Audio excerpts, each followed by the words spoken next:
அனைவருக்கும் வணக்கம். பிஜிடிஆர்பி வரலாறு யூனிட் 1லிருந்து வினாக்கள் பார்த்துட்டு வரோம். அதை தொடர்ந்து இந்த வீடியோவிலும் சில வினாக்கள் பார்க்கலாம். 3வது பௌத்த மாநாட்டை கூட்டிய அரசர் அசோகர். 4வது பௌத்த மாநாடு எங்கு நடைபெற்றது? குண்டலவனம், காஷ்மீர். 4வது பௌத்த மாநாடு யாருடைய தலைமையில் நடைபெற்றது? வசுமித்திரர். 4வது பௌத்த மாநாட்டை கூட்டிய அரசர் கனிஷ்கர். விக்ரமசீலா பல்கலைக்கழகம் எங்கு உள்ளது? பீகார்.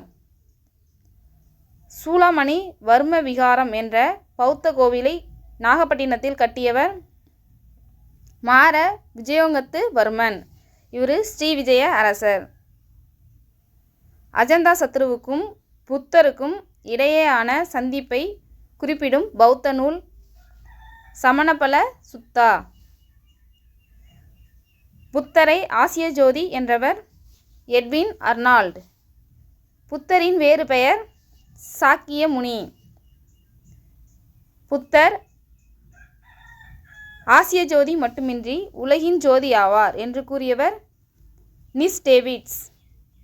புத்தரும் அவருடைய தர்மமும் என்ற நூலை எழுதியவர் டாக்டர் பி.ஆர். அம்பேத்கர். நன்றி.